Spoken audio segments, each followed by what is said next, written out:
இல்ல ஓபிஎஸ் போறதுனால புதுசா அந்த பலமடைய போறதில்ல. ஏன்னா ஓபிஎஸ் கூட இருந்தவங்க யாருமே இல்ல, இப்ப எல்லாருமே போயிட்டாங்க. ஒரு சைக்காலஜிக்கலா வந்து ஓபிஎஸ் வந்துட்டாரு அப்படிங்கிற ஒரு அட்வான்டேஜ் வந்து அவங்களுக்கு இருக்கதான் செய்யும். அதுல வந்து இது வந்து கூட்டணி எல்லாம் வலுவா இருந்தா தானே போட்டி பலமா இருக்கும். போட்டி பலமா இருக்கும்னு சொல்றீங்களா?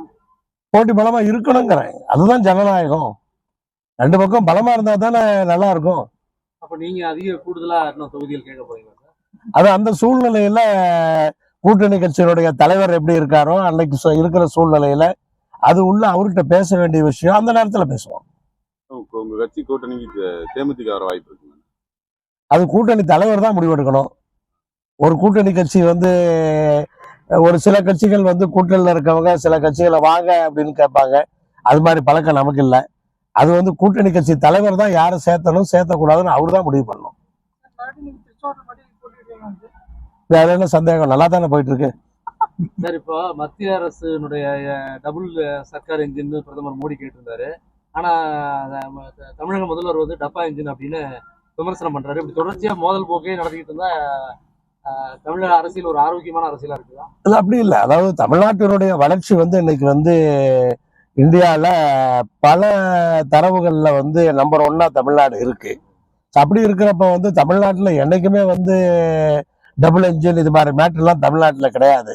காங்கிரஸ் ஆட்சி இழந்த பின்னாடி என்னைக்கு திராவிட முன்னேற்ற கழக ஆட்சிக்கு வந்ததோ அன்றைக்கிலிருந்து வந்து மாநில கட்சி தான் வந்து தமிழ்நாட்டில் வந்து ஆட்சியில் இருக்கு.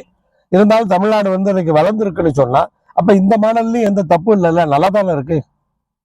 திமுக கூட்டணியில காங்கிரஸ் தொடர்ச்சியா வந்து ஆட்சியில பங்கு அப்படிங்கிற மாதிரி வலியுறுத்தி இருக்காங்க. அது ஒரு மோதல் போக்குமா கருத்து மோதல் மாதிரியே வந்துட்டே இருக்குது கூட்டணியில. அந்த மாதிரி குழப்பம் ஏதாவது இருக்கா சார்? இல்ல, இது வந்து அதாவது கட்சியில இருக்கிற மற்ற தலைவர்கள் பேசிட்டு இருக்காங்க. டெல்லியில இருந்து அந்த கட்சியினுடைய தலைவர்கள் மல்லிகார்ஜுன கார்கேவோ அல்லது ராகுல் காந்தியோ அப்படி யாரும் அதை வந்து பேசுன மாதிரி தெரியல. அடுத்த கட்டத்துல இருக்கவங்க அவங்க சொந்த கருத்துக்களை சொல்லிட்டு இருக்கிறாங்க.